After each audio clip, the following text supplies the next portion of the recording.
Hello, curious minds, and welcome back to the Curiosity Club. I'm so excited you're here for another episode of Secrets of Curiosity. Have you ever wondered how a tiny seed knows how to grow into a giant tree, or how a baby grows into a full-sized you? It's like there's a secret instruction manual hidden inside every living thing. Well, today, we're going to uncover that secret. We were diving deep into the microscopic world to find out how our bodies know exactly what to do. The secret is something called DNA, and it's the ultimate instruction book for building you. So, grab your thinking caps, because we're about to decode the amazing secrets of life itself. Let's get started. Imagine you have the biggest, most amazing cookbook in the entire universe. This isn't just any cookbook, it's a cookbook for life. It has the instructions for making everything, from a wiggly worm to a giant blue whale. And of course, for making a person just like you. This giant magical cookbook is what scientists call DNA. Your DNA is found in almost every single tiny cell in your body. Think of your body as a city made of trillions of tiny buildings, which are your cells. And inside each of these buildings, there's a library with a copy of this exact same enormous cookbook. It is so long that if you were to stretch out the DNA from just one of your cells, it would be taller than me.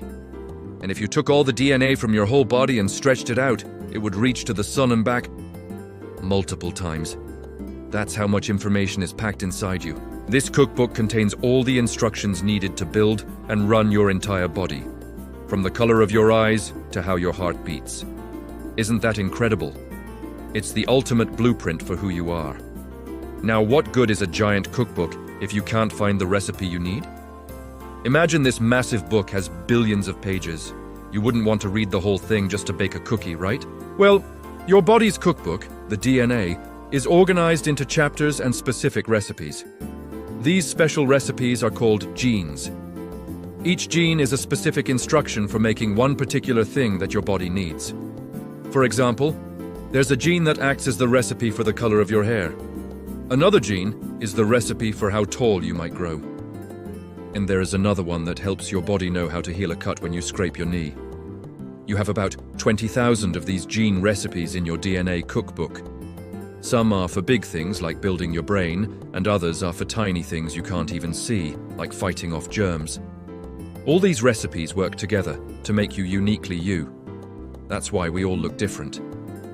We all have the same cookbook, DNA, but our recipes, our genes, have slight variations, like adding a little more of one ingredient or a little less of another.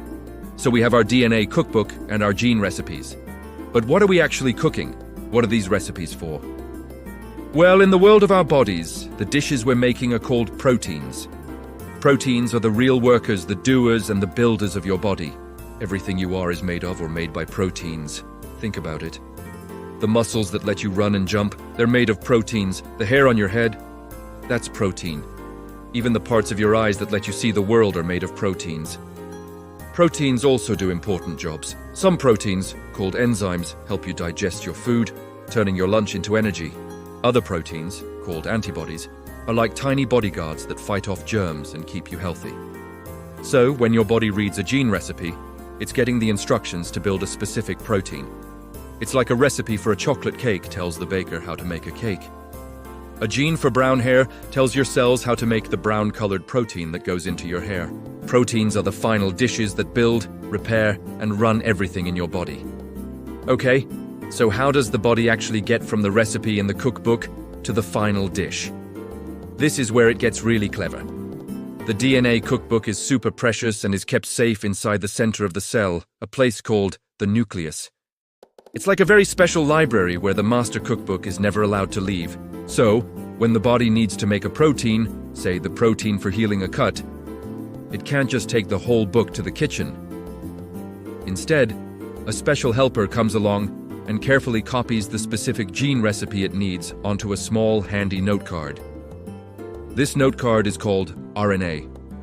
The RNA note card is a temporary single-page copy of the recipe. This process of copying the gene from DNA to RNA is called transcription. Once the recipe is copied, the RNA note card leaves the safe library of the nucleus and travels out into the main part of the cell, to the kitchen. The cell's kitchen is a tiny protein-making factory called a ribosome. The ribosome reads the instructions on the RNA note card, step by step, and starts grabbing all the right ingredients, which are called amino acids. It follows the recipe perfectly, linking the ingredients together in the exact right order to build the protein. This process is called translation because it's translating the recipe's language into a real protein dish. So, to recap, the DNA recipe is copied onto an RNA note card, the note card is taken to the ribosome kitchen, and the ribosome reads it to cook up the perfect protein. This happens millions of times a second, all over your body, right now.